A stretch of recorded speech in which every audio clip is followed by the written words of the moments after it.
மயிலாடுதுறை தமிழக வாழ்வுரிமை கட்சி நிர்வாகி மணிமாறன் கொலை வழக்கில் பாமக மாவட்ட செயலாளர் பிரபாகரன் சரணடைந்திருக்கிறார். கூடுதல் விவரங்களை எமது செய்தியாளர் அந்தோணிராஜ் வழங்க கேட்கலாம். வணக்கம் அந்தோணிராஜ், இந்த விவகாரத்தின் முழு பின்னணி என்ன? முழு விவரங்களை பதிவு பண்ணுங்க.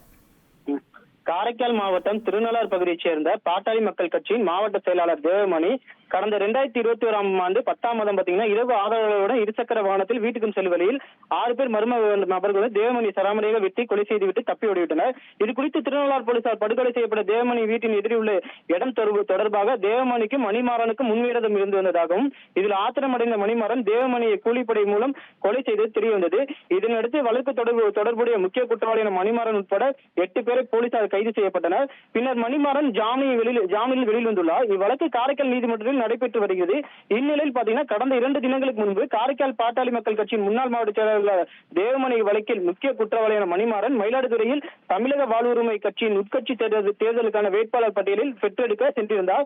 காரைக்காலில் இருந்து மயிலாடுதுறை காரில் வந்துள்ளார். மயிலாடுதுறை நிகழ்ச்சியை முடித்துவிட்டு 3:30 மணிக்கு அளவில் மயிலாடுதுறையிலிருந்து செம்மனர் கோவில் வழியாக காரைக்கால் செல்லும் வழியில் செம்மனர் கோவில் அருகே தனியார் பள்ளி நுழைவாயில் 3 பைக்கில் 6 பேர் கொண்ட மர்ம நபர்கள் அரிவாளால் உள்ளிட்ட ஆயுதம் மணிமாறனை வெட்டி படுகொலை செய்யப்பட்டார்.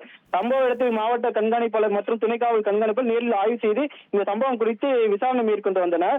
இந்த நிலையில பாத்தீங்கன்னா காரைக்கால் மாவட்ட செயலாளர் தற்போது தேவமணி மகன் பிரபாகரன் மற்றும் பாமக நிர்வாகிகள் வீரமணி, முருகன் ஆகியோர் உட்பட 3 பேர் தற்போது மயிலாடுதுறை பாளையூர் காவல் நிலையத்தில் சரணடைந்துள்ளனர். இவர்கள் செம்மனூர் போலீசார் காவல் நிலையம் அழைத்து வந்து விசாரணை மேற்கொண்டு வருகின்றனர். அதாவது தேவமணி கொலை வழக்குக்கு பழி தீர்ப்பதற்காக புதுச்சேரியை சேர்ந்த கூலிப்படைகளை ஏவி கொலை செய்ததாக மணிமாறனை கொலை செய்ததாக வாக்குமூலம் கொடுத்ததாக தற்போது வெளியாகியுள்ளது.